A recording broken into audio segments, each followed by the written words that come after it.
Hello, hello, Gemini Collective. Ako po ito, si James from James Tarot PH. Kamusta po kayo? And welcome po sa ating weekly reading for June 1 hanggang 7. So alamin po natin naghihintay sa inyo para sa mga petsa na yan. But first, ihanda mo na Gemini ang yung isang tanong para sa ating isang tanong, isang sagot. Kung meron po kayong pangmalakasang one question, hawakan mo yan. Sa dulo po atin po yung babasahin sa tulong po ng cards na ito. Okay? Let's begin. Holy Spirit, Spirit Guides, bigay po natin kay Gemini ang mga mensaheng dapat nilang malaman. Inhale and exhale your cards for the week. Nice, nice, nice. Beautiful. Siya nga pala mga mahal kong Gemini, maraming salamat po ha sa lahat po ng mga hindi nag-i-skip ng ads, nagla-like, nagko-comment, at patuloy pong sumusuporta sa atin every time po na meron tayong libreng reading para sa inyo. So thank you po sa ating mga new subscribers. Hello po. Welcome po sa ating channel. And continue sharing our video. Ano po, nang sa ganun marami pang Gemini ang makapanood ng mga readings natin. Thank you po for not skipping the ads. So, in the background of your reading, meron kang the Seven of Cups. Alam mo, sabi dito ng iyong spirit guides, hindi pa huli ang lahat. May mga pintuan pang magbubukas para sa'yo. Maliliwanagan ka rin this week sa kung ano ba yung dapat kong gawin, ano ba yung dapat kong pasukin, ano ba yung dapat kong unahin or piliin. Okay? So, makakaasa ka na this week, things will be clear. And also, yung mga bagay na gusto mong gawin, nako, may paraan ka na para tuparin yan sa buhay mo. So, dreams into reality and malinaw na malinaw ang hakbang para magawa siya. Congratulations. In your core energy, meron kang the Justice card. This week, Gemini, nasa iyo ang hustisya. Meron ka bang mga sinakripisyo before? Meron ka bang mga pagkamartir dati na parang pinaubaya mo yung isang bagay kahit na gustong gusto mo yun pero sa iba napunta? Nakaranas ka ba nitong mga nakaraang linggo, nakaraang buwan na parang ang unfair naman ng buhay, ang unfair naman ni boss, ang unfair naman ng sistema, ang unfair naman nung nangyari, parang ganyan. But here, pagpasok mo this week, you will feel na parang bumabawi sa'yo si universe. I don't know why, parang this week, mapapatunayan mo na tama ka. Parang ganun eh. May mga bagay na gusto mong patunayan, pero noon wala ka pang basihan eh. Wala ka pang pruweba eh, no? Pero ngayon, people will see na parang, ay, tama si Gemini, correct si Gemini sa kanyang sinabi, correct si Gemini sa kanyang ginawa, parang ganon. So darating sa'yo yung hustisya. Sa huli, ikaw ang tatawa. Nasa iyo ang huling halakhak after what happened.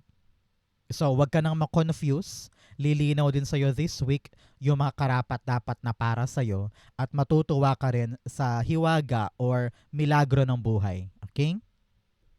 Justice card, meron kang the death and rebirth. Yes, talagang yung pagkatapos ay simula din ng mga bagong bagay para sa'yo. Kung ano man yung mga bagay na nasayang, nawala, parang feeling mo unfair, feeling mo hindi naging tapat or hindi naging patas yung nangyari. Pero sabi dito, hayaan mo na yon. Hayaan mo nang si God ang gumawa ng karma, si God ang gumante para sa'yo. Ang importante, ready kang i-close na yung chapter na yon at magsisimula tayo ng bago.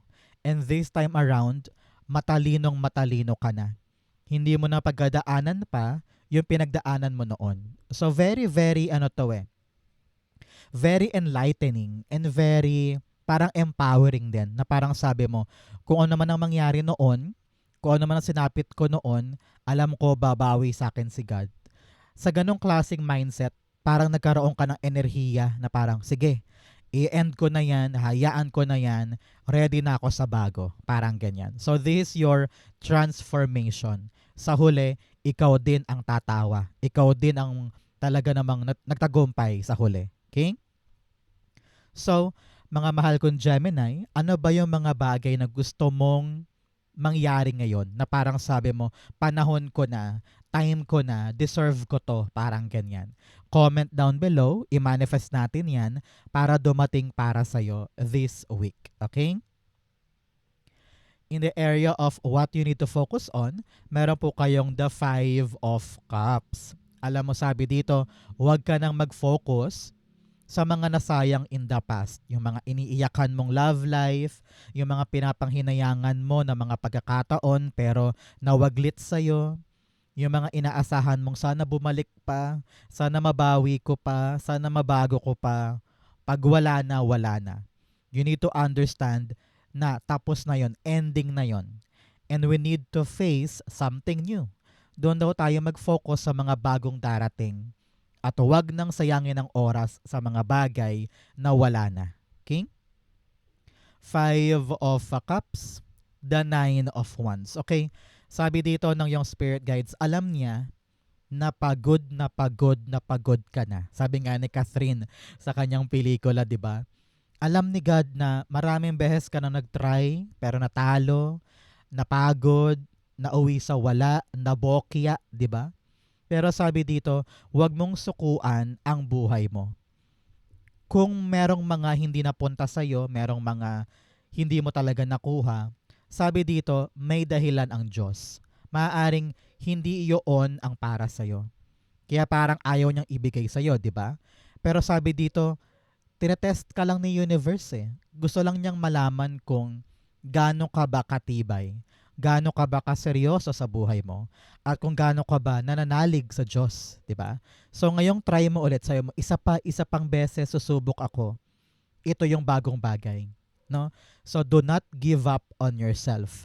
Do not give up on life. Dahil may darating na bago and sure ball, yung bago na yon, doon ka panalo. Nasa iyo ang huling halakhak. Okay? Congratulations.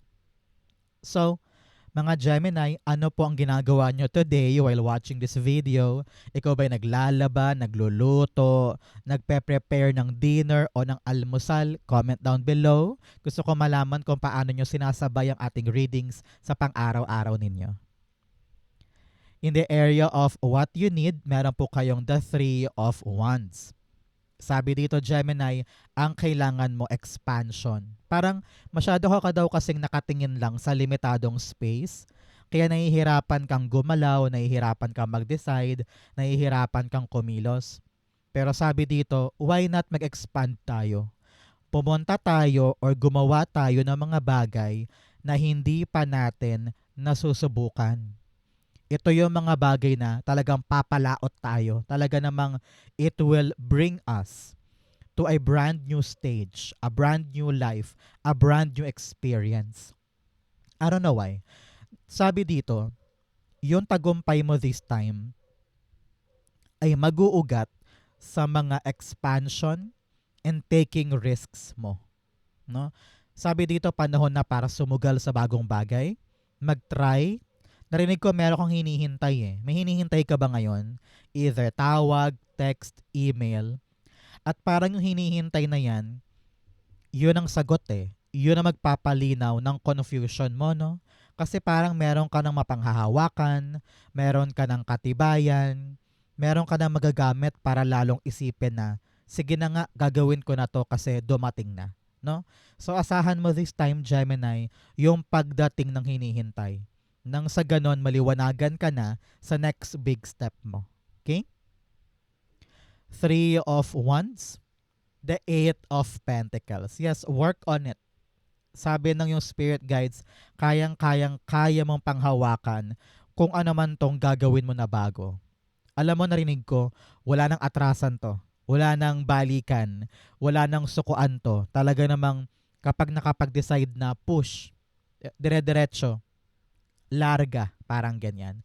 So, pinapayuhan ka dito na kung pwede daw aralin mo, kung pwede daw ay mag-upgrade ka ng skills, no? Halimbawa, tong darating na bagay sa'yo ay bagong trabaho, syempre kailangan mong pagsumikapan na paano kaya ako suswak sa trabahong ito? Ano ba yung mga dapat kong gawin? So, parang pinapayuhan ka to upgrade your skills. Baka may mga seminar, training, workshop, o kahit sa YouTube, no? Pwede ka mag-aral sa YouTube Nang sa ganon, pag dumating ito, alam mo na gagawin mo. Okay? In the area of what's affecting your current energy, meron kang the King of Cups. Ngayon, ramdam ko dito na medyo may ano ka eh, parang may tiwala ka kay universe. I don't know why. Meron kang pambihirang tiwala na everything will be settled. Everything will be fine. Everything will be sorted out para sa akin. May certain kalma ka eh. No? Pinapayuhan ka ngayon, Gemini, ng iyong spirit guides na huwag pumatol kahit pa kapatol-patol. Okay? Very clear. Huwag kang papatol kahit nakapatol-patol yung mga kaaway, yung mga basher, yung mga maling bagay sa paligid. Know your battles. Piliin mo yung mga lalabanan mo. Hindi lahat yan kapatol-patol. Ngayong linggong ito, kailangan magpakahinahon tayo. Isipin natin na I need to do the right thing. I need to be smart this time. At kailangan hayaan ko si God na gumante para sa akin. Ngayon, kalma lang ako. Lilinaw din sa'yo kung ano yung mga dapat mong gawin at matatapos din yung mga dapat matapos para makapagsimula ka na sa mga bagong bagay. King of Cups, the Devil card, yes. Tugmang-tugma sa sinabi ko kanina, wag kang bibigay or papauto or papamanipula sa mga taong talaga namang gusto nila mag-react ka. Narinig ko dito na parang gustong-gusto nila na inaasar ka or tinitrigger ka. Kaya sabi dito, kalmahan mo lang. Huwag mong ibigay sa kanila yung satisfaction na mag-react ka, sisigaw ka, iiyak ka, or meron kang reaction na talagang natutuwa sila pag nag-react ka, di ba? So sabi dito, hayaan mo sila. Barikadahan mo yung buhay mo against them. And make sure, Gemini, na ikaw ay talagang nakatutok lamang sa mga importante, sa mga productive things, at saka sa mga bagay na kapaki-pakinabang. Yung mga taong to, palayain mo sarili mo dyan. Okay? Mas kalmado ka, mas better yon para sa'yo. In your near future, meron kang the Six of Pentacles. Sabi dito, in the near future, makukuha mo din yung mga bagay na gagawin mo ngayon. Kung ano man tong mag-i-end at kung ano man tong sisimulan mo na bago, dito ka talaga makakatanggap ng patas. Equal give and take ito. Kumbaga, natuto ka na eh. Alam mo na kung sino yung karapat-dapat paglaanan ng love, paglaanan ng pera, paglaanan ng atensyon, paglaanan ng effort. Kayang-kaya mo na ngayong bitawan kung sino yung kabitaw-bitaw na alam mong wala ka mapapala or mga rason ng stress, heartbreak, toxicity, gets mo na. Nagbibigay ka na lamang sa mga karapat-dapat. Nag-e-effort ka na lamang sa ka-effort. At wala ka nang pakialam sa iba. No? Very fitting ito. Sabi nga nila, magbigay ka lang ng tama. And then mahalin mo yung mahal ka din. Parang ganun, di ba? So ito yung tungkol sa mga patas. Patas na aksyon, patas na reaksyon, at patas na pagturing sa iba. Nang sa ganon, hindi ka rin masaktan in the long run. At maramdaman mo na hindi ako lugi sa transaction na to, sa relasyon na ito, sa buhay na ito. Okay? The Six of Pentacles, the Queen of Wands. Yes, you are now very empowered. Nakita mo dito na yung mga bagay na hinahawakan ko, pinapahalagahan ko, bumabalik din sa akin yung kapalit na ligaya. At hindi ka na talaga yung parang, hindi ka na people pleaser eh. Hindi ka na naghihintay ng approval mula sa ibang tao. Hindi ka na nakadepende sa kanilang sagot. Kapag ayaw nila sa'yo, ayaw mo din. No? Kapag dito ka maligaya at ginagawa mo yung mga magagawa mo, tapos pinapahalagahan ka, doon ka. 'Di ba? So panahon to for you to be happy, to be loving who you are, no? At kung hindi binabalik sa iyo yung kaya mong ibigay, tigilan mo 'yan. Doon tayo sa masaya, doon tayo sa patas, doon tayo sa mga na-appreciate tayo for who we are. Okay? Maganda 'yan for you. In your challenge, meron kang the Three of Swords. Meron kang 3 here. Meron po kayo na mayapang kamag-anak na nasa kabilang buhay na hanggang ngayon ay pinoproteksyonan ka pa din, Gemini. So, after watching this video, magtiri ka ng kandila o di kaya ay magdasal ka para pasalamatan sila sa kanilang tulong, proteksyon at guidance. Okay? So, in your Three of Swords, sinasabi dito ng yung spirit guides na panahon na for you para mag-move on. Marami kang trauma, heartbreak, issue, mga conflict with someone in the past. Pero sabi dito, kung hindi mo papatawarin ang sarili mo, mahihirapan kang mag-move on. Okay lang kahit hindi mo sila patawarin kasi I respect your pain. I respect what happened to you. Pero patawarin mo ang sarili mo sa involvement mo sa pain na yon. Minsan kasi marami kang pagsisisi, marami kang regrets, sinisisi mo sarili mo, pero dapat baguhin mo yan. You need to forgive yourself para makasulong ka na, makaabante ka na, para maliwanagan ka na sa dapat mong gawin na susunod. Okay? Three of Swords, the Four of Pentacles. Let go. Napakasimple nito. 4 and 4. You are protected, you are guided, protektado ka ng angel guide mo at spirit guides mo. So do not worry. No? Sabi dito, let go mo na. Pilit mo pa rin daw niyakap yung heartbreak na yan.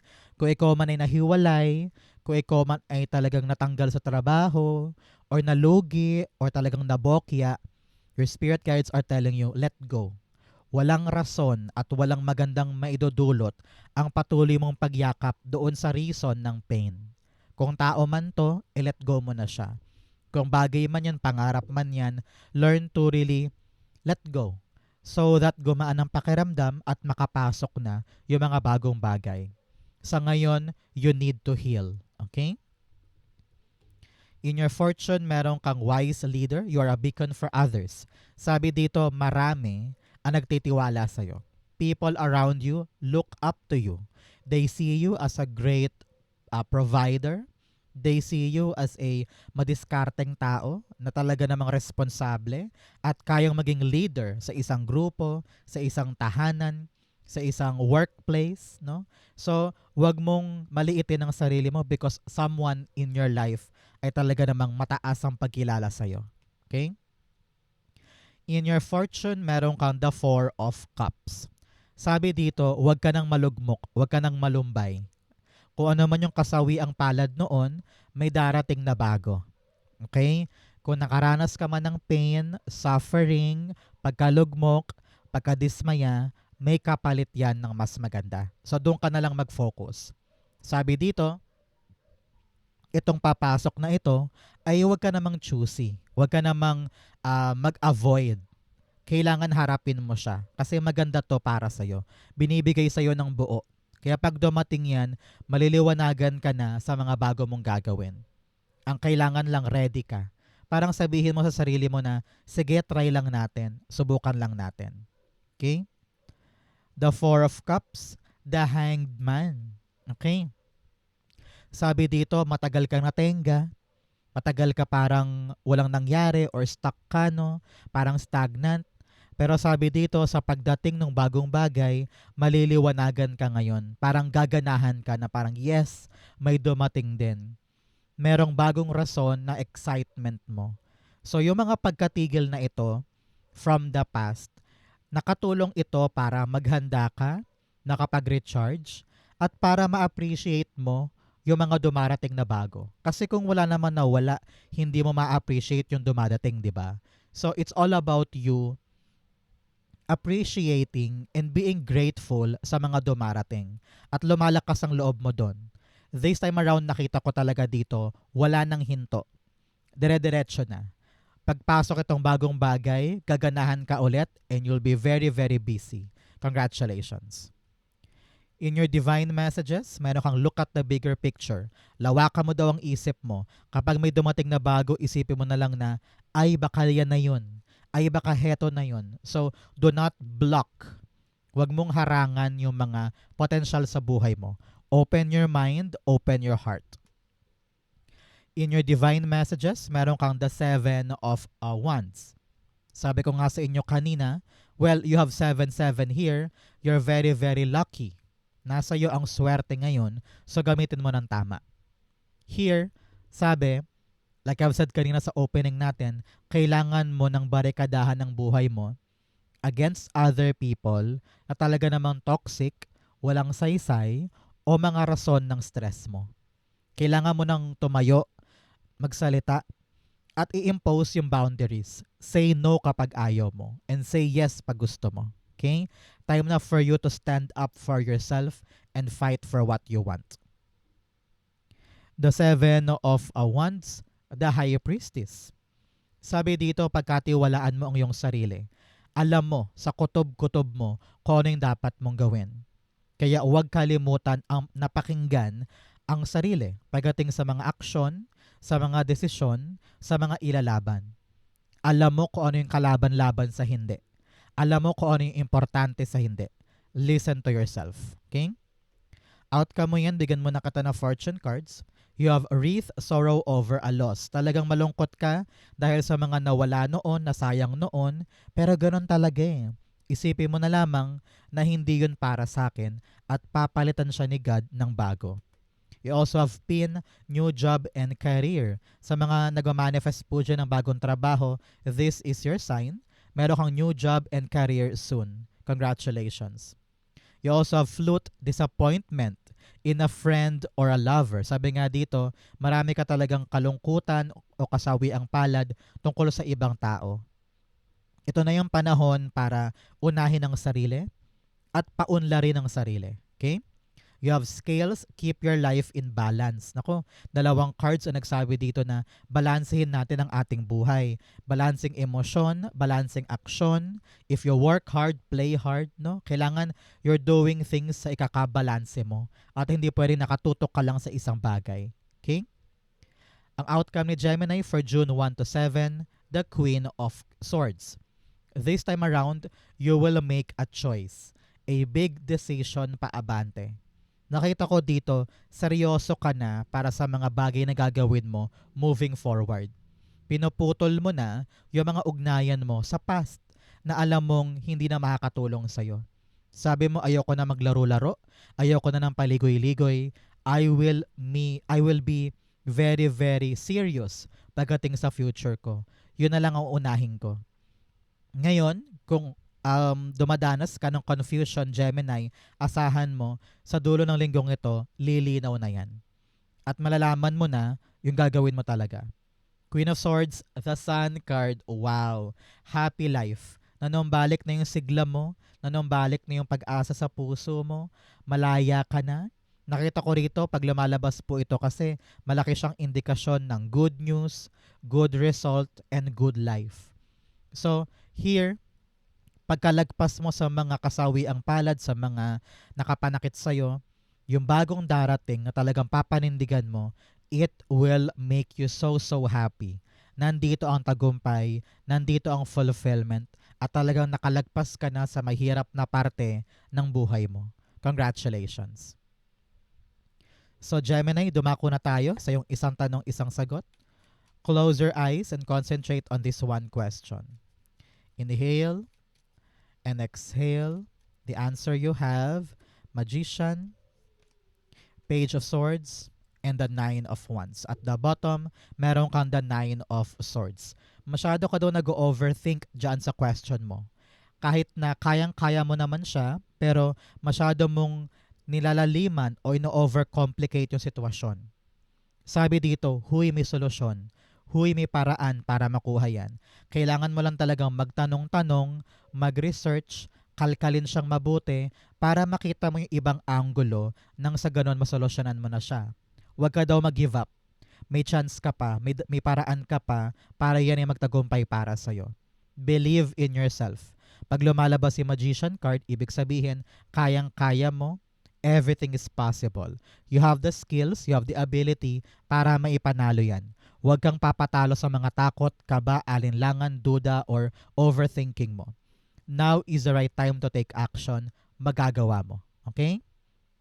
If you're waiting for a yes or no, the answer is yes. Kayang-kaya. Problema lang yan. Masosolusyonan mo yan. Okay? At in the end, you will make it possible. Okay? So Gemini, ito po ang inyong isang tanong, isang sagot. Ganon din po ang inyong June 1 to 7. Sa po kayo nakaresonate, comment below. Babasahin ko po yan. Thank you, Holy Spirit, Spirit Guides, for the clarity and messages na dapat malaman ng mga Gemini this week. Thank you po for watching hanggang dulo. I love you. This has been James for James Tarot PH. God bless everybody.